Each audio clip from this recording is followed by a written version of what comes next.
a document. Hello, everyone. Obviously, you've seen the film. You don't need any introduction to Mario Testino. The only person here who could be addressed by his first name and everyone would know exactly who we're talking about. Also known as Super Mario, I believe, by many people. But actually, what's quite interesting is I don't know how to introduce you, especially today. 15 years ago, I probably would have said you were a photographer. But today, I could just as similarly say you're a brand manager, creative director, filmmaker.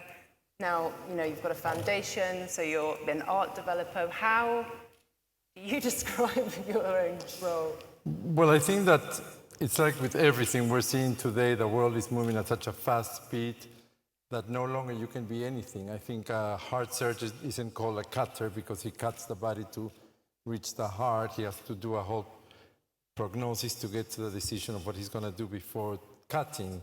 And I guess photography has become a part of our job because if you are being a photographer in a commercial realm, you have to analyze what you're going to photograph and what you want to say, what's the problem, what do you need to fix, what do you need to brand or determine the DNA of a company. So no longer I think photographing is the essence of it because a lot of it is done before you've even started to photograph. And I think we live in a time where if you don't adapt to change, you're dead really, because everybody's changing. I've noticed that designers aren't only designers, some of them are photographers as well, some of them are film directors. And I think we're going through a period of being able to tap to all your possibilities. I became a photographer just because I needed to find a career and I needed to earn a living, and that was the last thing that I had done after having done economy and law, never finishing any of them, but passing through these interests. And I don't really know whether I would have been a photographer if the situations would have been different. Maybe I would have been, I don't know, a business manager or I don't know, anything. But from the outset, your objective was to make money. It was a career choice. Well, at that moment, it was only that really, to solve a problem rather than a desire of something else.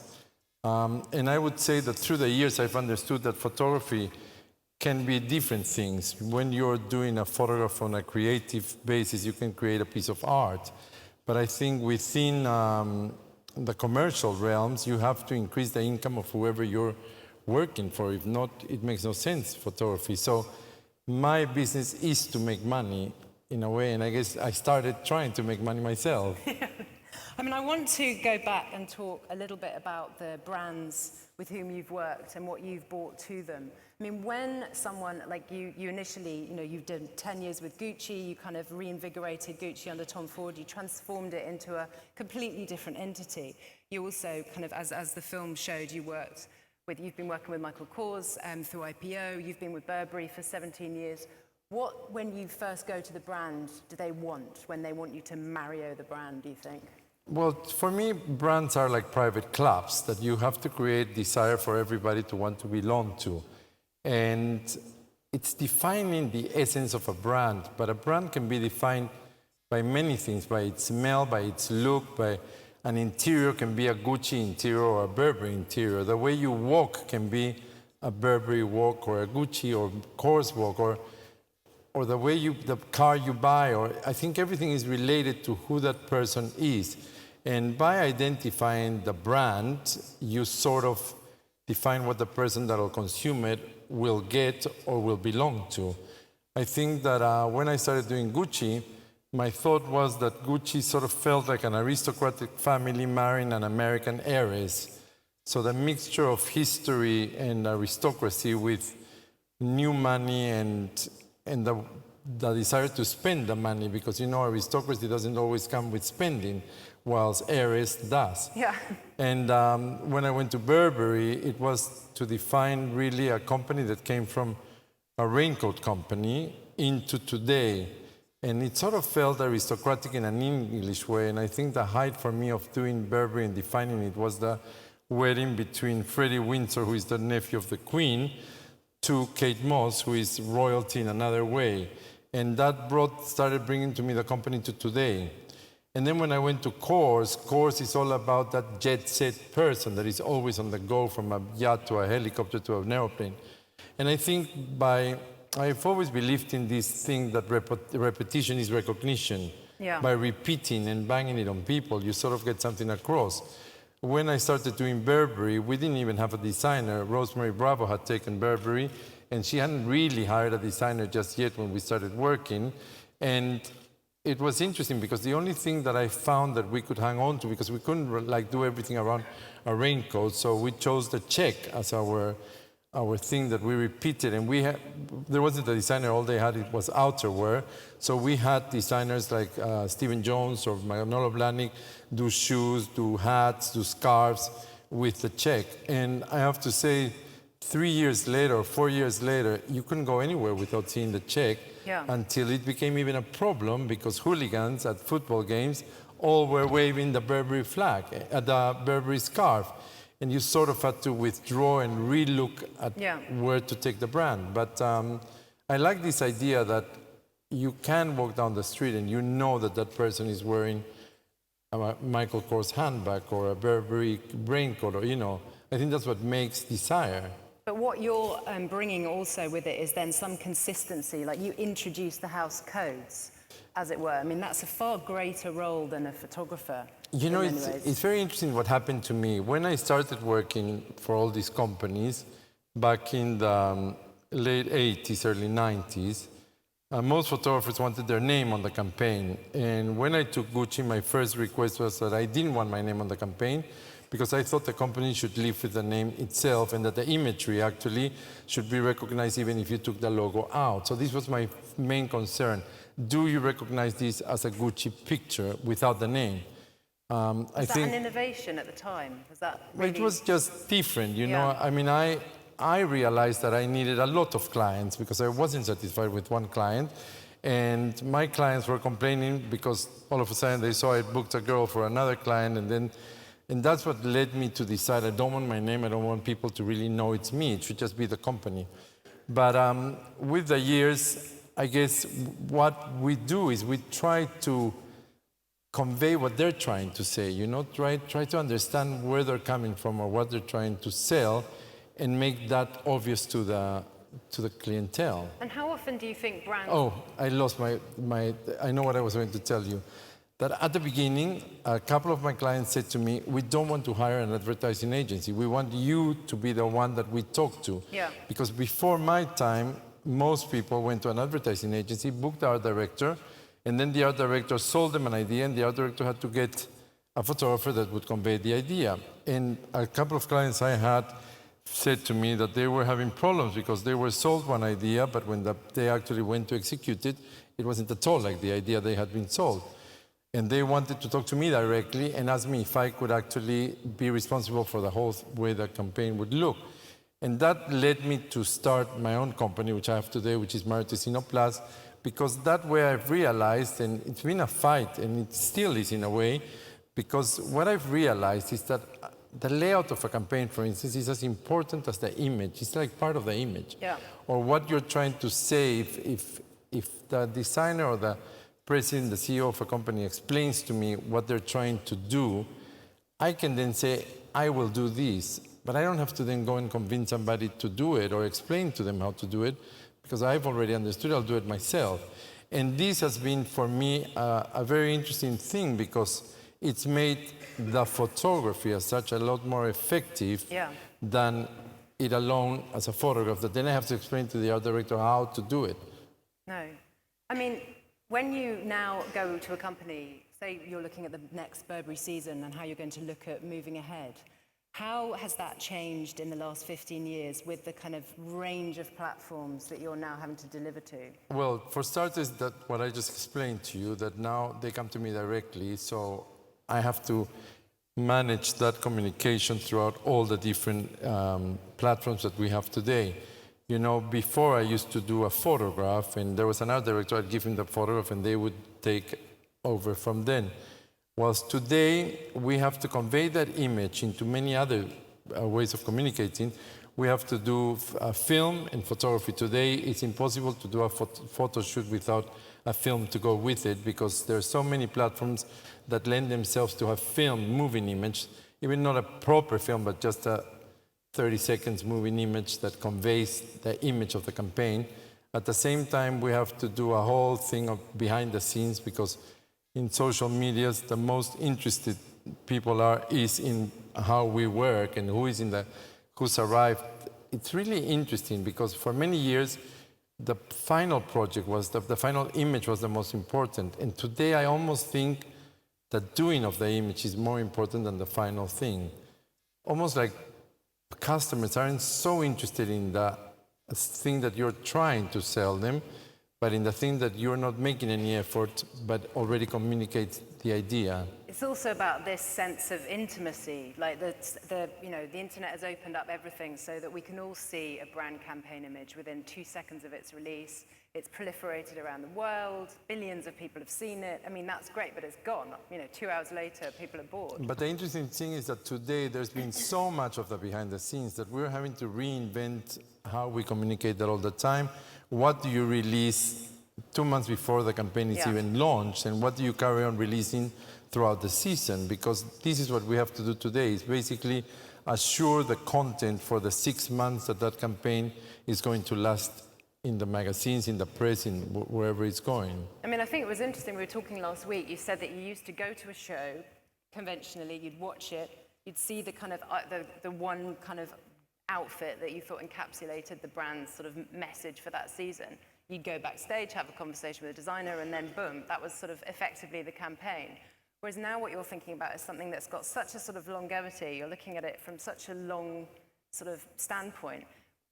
How long does it take now? Well, I think that we are so many more people. I used to work with 1 or 2 assistants, and now I have 50 people around me. That is so interesting, because a campaign, for instance, you create an image, but even the color, the tonality, the contrast you give to that image will give one message or another message. You do something dark, you do it light, you do it colorful, you do it desaturated. They all have different messages. So everything, every step of it, we have to oversee ourselves.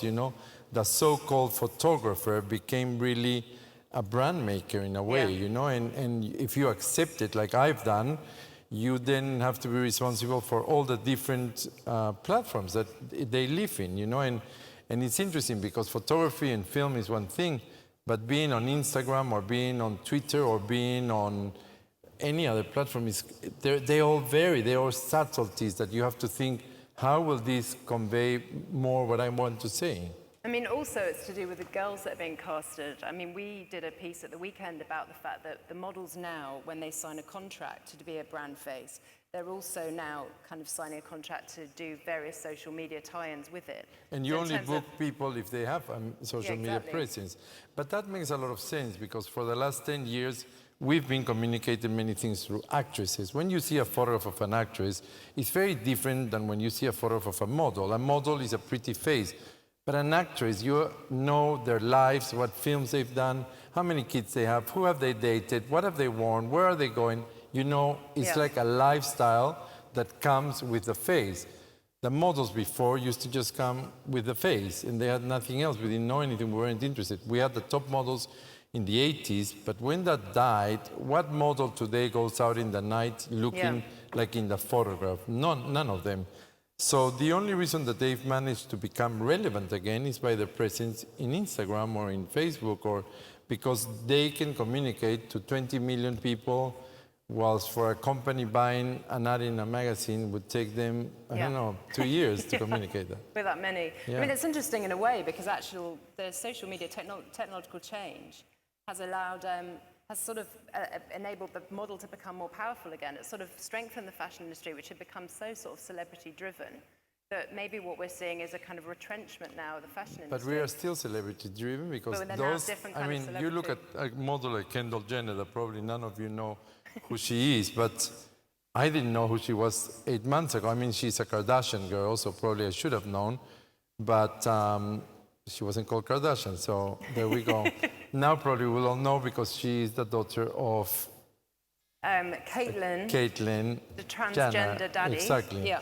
But the interesting thing about this girl is that she has 20-something million followers, 27 million followers. And I mean, she is a celebrity beyond any celebrities, because she can actually monetize her following, you know, which not many people can. But I'm quite interested, I mean, because you were responsible for casting people like Cara Delevingne, you had this kind of incredible figureheads, Kate Moss at Burberry. You have attached these people and given them huge profile, kind of before these new agencies began. So in a way, you've been, you know... Well, I think part of our job is our nose. How much can you sense what's happening or not? And it's so funny, it's a fight, you know. Sometimes I say to a client, that this campaign needs to be in black and white. And they're like, no, color sells more. And I'm like, yeah, but this moment you have to go to black and, you know.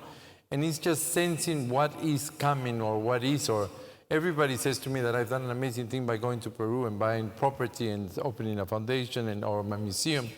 But at the end of the day, I only did it because I could sense that even though it's my city, it was the right moment. And that's what I do, really. I go around the world editing what I get offered, you know? So I will see 100 girls and I can tell you, this girl will be the one. Or I can get many clients calling me and I can say, I'm going to do this one because they have the potential to So go all this into... chat we've been having today about big data and the information that's available to us, actually, you'll take a bit of that, but actually 90% of it's just a hunch. Well, I think that you cannot just go by data because, you know, I mean, you have to use your own gut as well, no? Well, I hope so. And anyhow, Otherwise it's data very is something that has depressing happened. Yeah. It doesn't necessarily mean what will happen. Yeah.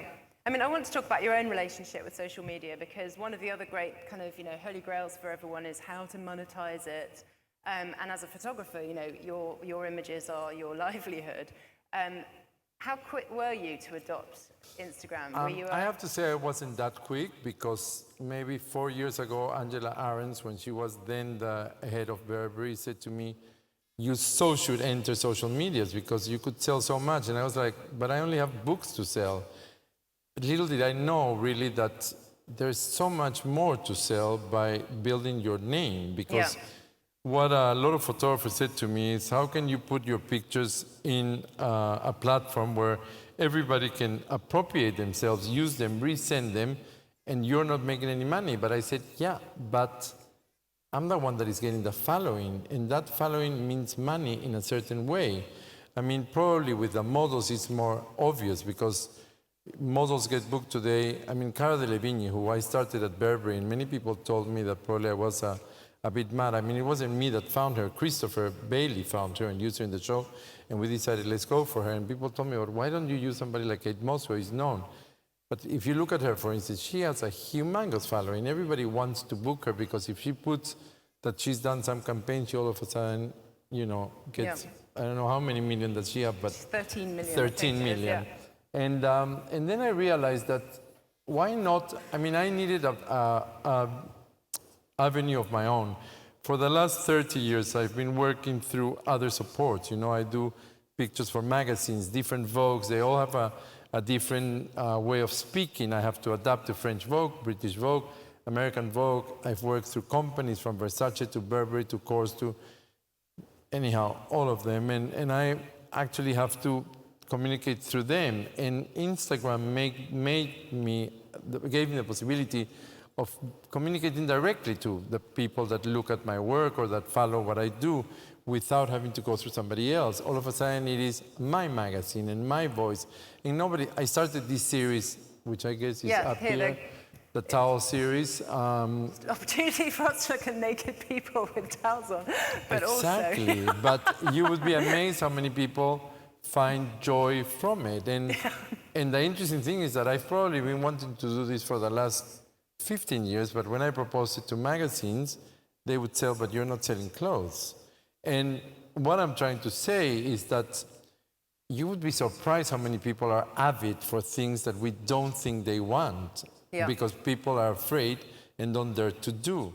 But the moment you do them, if your gut is right, you get the result. And this is a fight I have with everybody that I work with, because every day I once read something, and I'm not so sure who said it, but it said that if an idea is not stupid, it's not a good idea. In a funny way, things come from a bit of madness, you know, from the unproven, from the unknown. If not, it's not creating. And it's interesting, because I started this towel series. a couple of months ago, I was told by one of my big advisors that I should probably stop doing it. And I said, no, I'm not going to stop. And it's become like, it's in everybody seems to have tapped into it and embraced it and love it. And I'm getting actors and sports people and calling me, please, can I be in your towel series?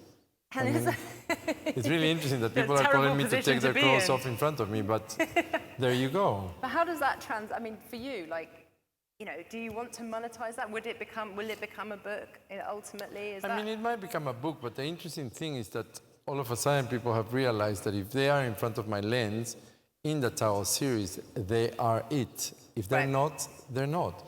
And that's power. I mean, a funny power that I didn't do it for the power, but it is a power to be able to determine who's in and who's out. I mean, I think if you're a client and you don't hire me, you're completely out. Yeah. So, you know, I mean, right?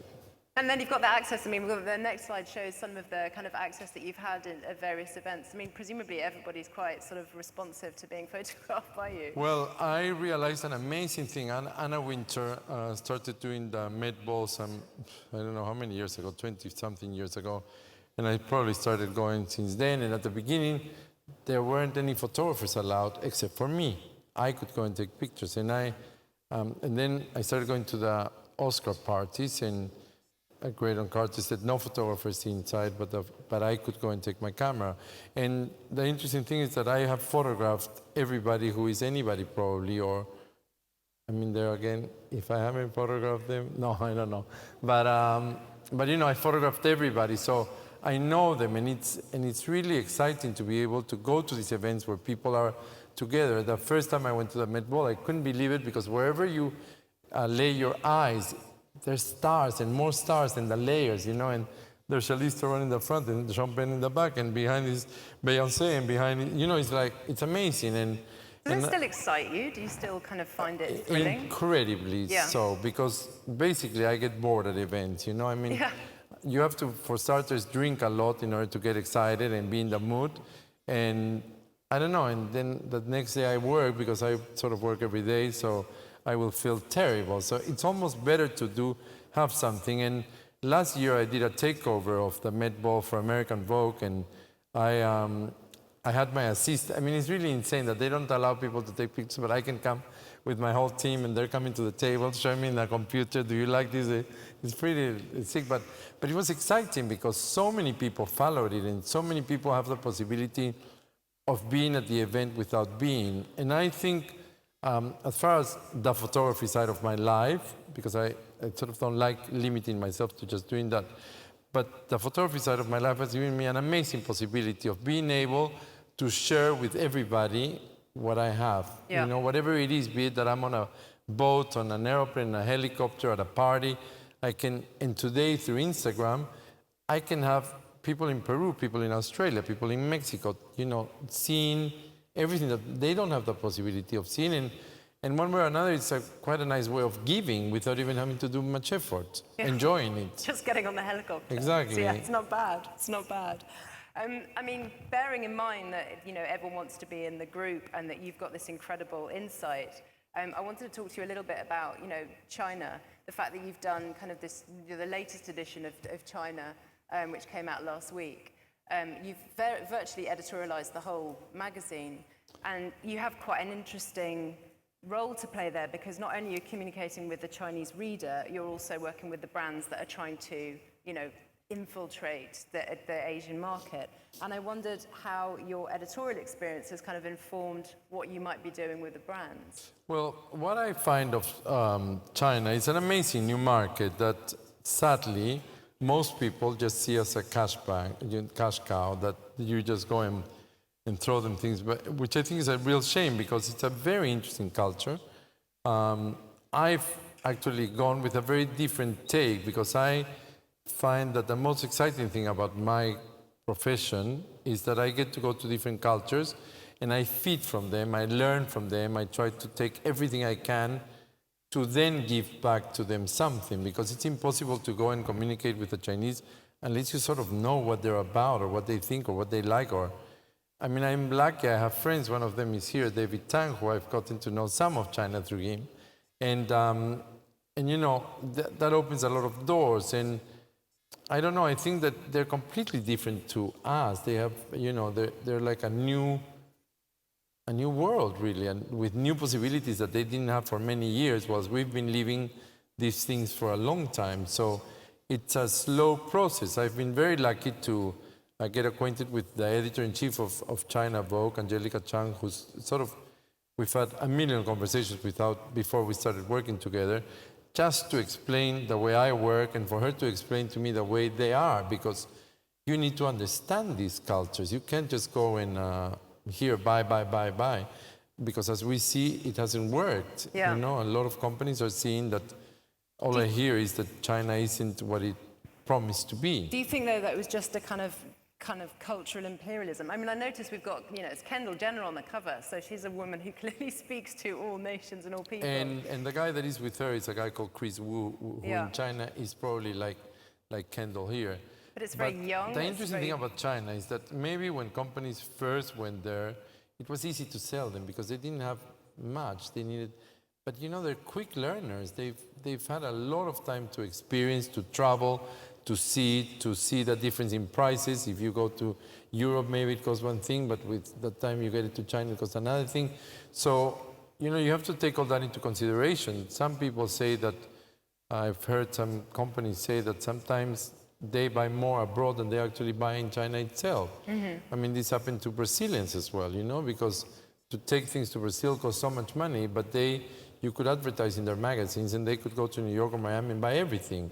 So I think that cultures like China, you have to calculate the development that is going through in their heads to adjust your selling ways to them as well. And in terms of when you're kind of trying to brand an image or kind of speak to as many people as possible, is it possible to actually sell on a global market in that sort of... I don't think. You know, it's so interesting. It's not easy to even sell to Japan and China at the same time because they have completely different views of life. And just for starters, we maybe, I mean, it's hard for me to talk for every country, but being tan in some countries is really exciting. But in Asia, people want to be white. They want to whiten their skin. So it's really difficult to sell to them if you don't bear those things in mind. I learned doing beauty companies that they have a way of communicating to America, a way of communicating to Europe, and a very different way to communicate to Asia. And within Asia, a different way for Japan, a different way for China. I was talking to someone the other day and they said that after 8 years of working with you, they finally understood what great hair is. Like they know that the best way to have hair. They were like ultimately think there is a sort of Mario glamour. There are like these hallmarks, aren't there, of like what the person is that's... You know, we were talking about this morning with my team because luxury is a very subtle thing. It's not something that you necessarily see obviously or that everybody can see obviously the difference between this level or this level.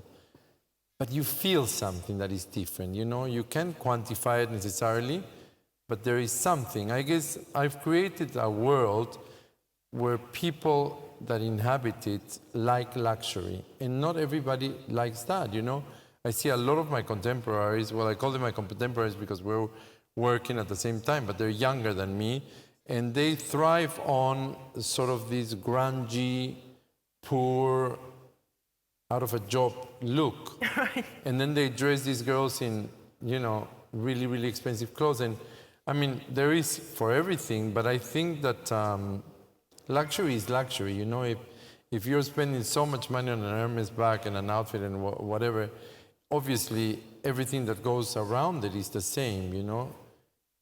And I don't know, that's what I think sell. if I was to kind of analyze or I think it's a happiness. There's a joy in the sense of your images. There's a kind of dynamism, which I think a lot of, you know, the luxury market needs that energy. And I think, you know, I think you have to embrace what you are, you know? I am South American, and I don't know, I follow the sun follows me. I inhabit it, and yeah, it comes with a positive note. It's very interesting. In fashion photography, positivity isn't always considered good until today. When companies are starting to have a need for it, because you sell more with positivity. Well, yeah, that's pretty pessimistic, isn't it? Exactly, you know, so I don't know, I believe in positivism, and it's been a fight because I was criticized in the 90s. Somebody said, Mario Testino with his happy, snappy camera. Maybe, but I think I prefer having a good time than having a bad time. I don't know many people that don't, so I don't understand why they don't just embrace it. I mean, I wanted to talk, going back to your sort of South American background, I mean, you must have been offered every kind of branding collaboration in the world. There must be a million people like wanting you to do the Mario Instagram filter or whatever, but you built a foundation. Is that your kind of legacy project, do you think? You know, I never really know this word legacy. I hear it a lot lately. I guess it means what you're going to leave when you die. Well, obviously we don't want to talk about that. No, of course, but for me, when the party's over, it's over. You know, so I guess when I die, I don't know what will happen afterwards to what I do. But not thinking of my legacy, but thinking of today, I think that I have had an amazing life. You know, I didn't get anything given. I worked really hard. I started in London. I walked in the rain with my portfolio that weighed a ton. I prayed people, begged people to give me jobs, and they didn't. And it's funny because all those people that didn't, then they begged me to work for them. But, you know, so it's life is interesting. But I think for what I have received in life, I quite like giving back. And, you know, when I was young, I thought of being a priest. I quite like going to work in the poor neighborhoods of Peru. I went to a very privileged school, and we did some charity work by going to teach in poor areas. And I thought, oh, I would like to be a priest, until the priest told me, look at your lifestyle. You would never fit in here. Because it's true, I liked helping, but I also liked the yachts and the horses and the, you know, whatever. And so I thought, I bought this place to take my work as a deposit, as a storage, because the price of buying this historical monument in Peru, that is this house here, was the same price I paid yearly in London for a storage to put my work. So I thought that's a bit stupid. I'll buy this place and use it as a storage. And when I went there and had my work there in the so-called storage, all my friends said, you are our biggest export, and you should show your work for people to see what other Peruvians can have. I mean, my country has so much talent, it's unbelievable, you know, everywhere. I mean, now we're seeing the explosion of our food and our chefs and our cooking, but you will see with the times the artists are amazing. I mean, that the country is full of talent. I guess every country is in a way, but I'm particularly biased to my country. And I thought that it would be good. I have so many opportunities open to me. I've been collecting art for 20 years. I know all the directors of museums, all the galleries.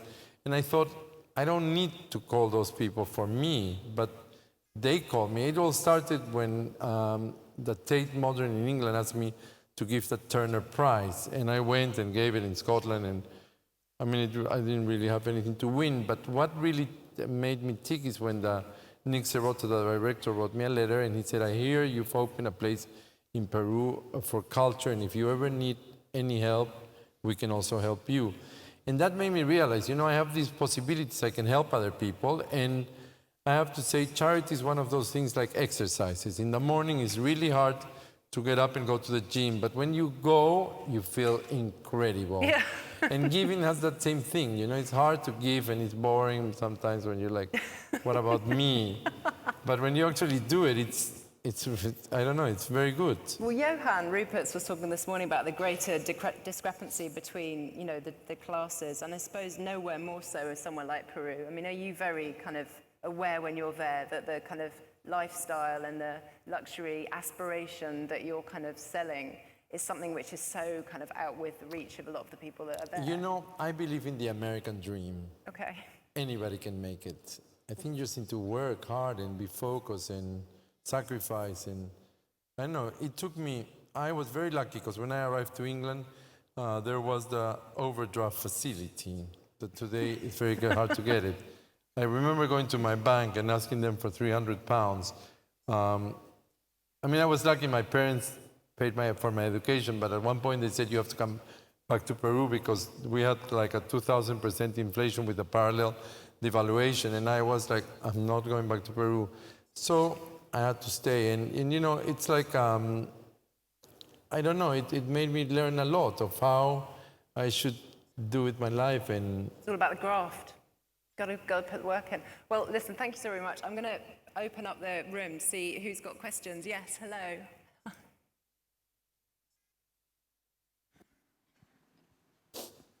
Well, thank you very much. I've really enjoyed that talk, and thank you. I think at the beginning you took some photographs of us, so we can all say that we've been photographed by Mario Testino. There aren't very many conferences that can give you that. you might have to show the proof.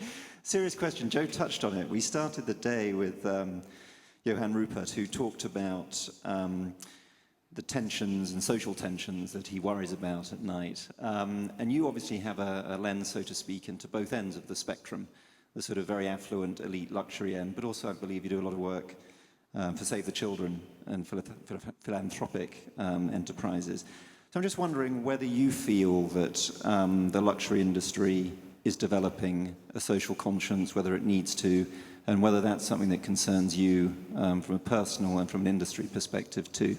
I mean, I think there is a lot of consciousness today into helping in general. You know, I think that many people have different programs that they do. I see many companies have foundations where they try to help the underprivileged. Or I was guided by somebody to try and do it through culture because it made a lot of sense for myself. But I think that, I don't know, I think there's a lot of training done to people that companies companies that are here do. And I guess there is a consciousness in a way of helping. Anyone else? Hi.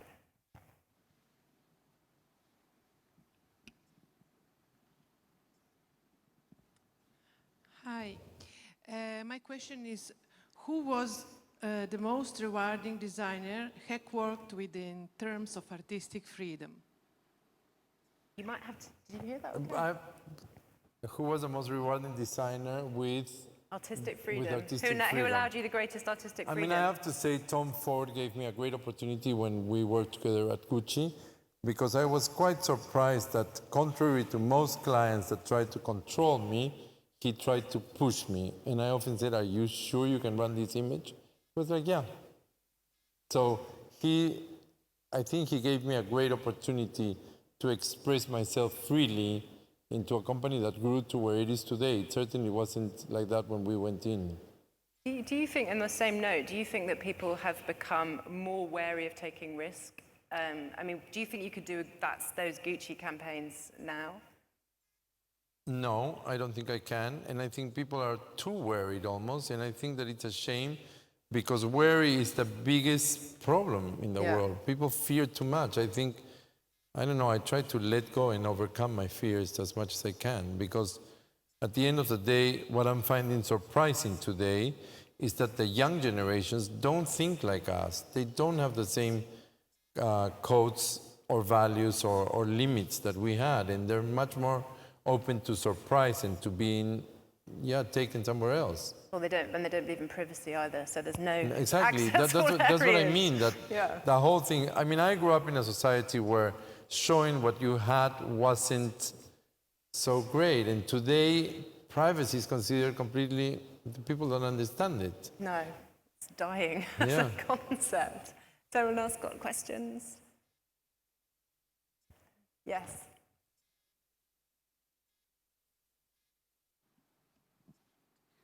Hi there. I just wondered if you worried about the demise of the printed photograph.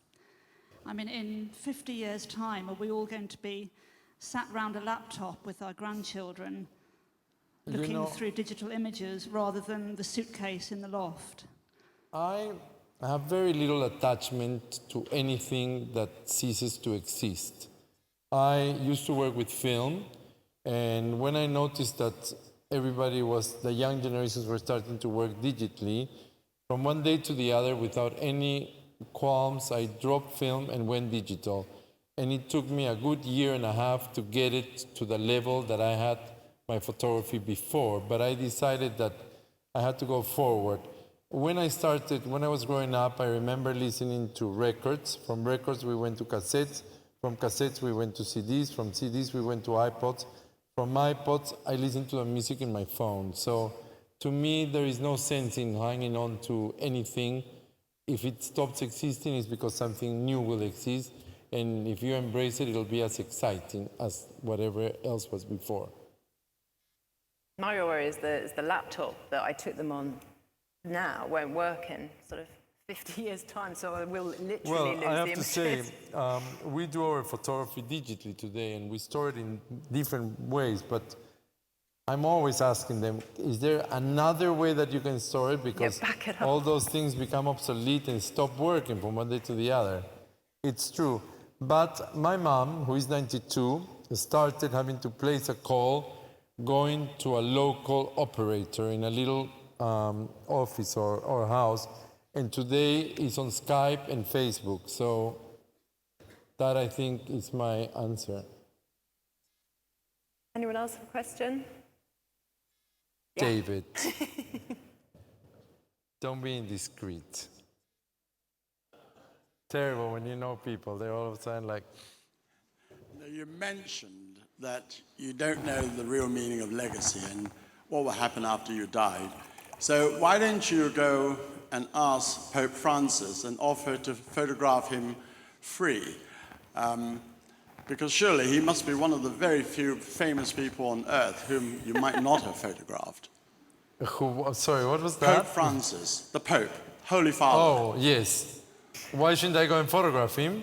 Well, you can ask him about legacy and what happens after you die, as you seem to be hesitant about what happens.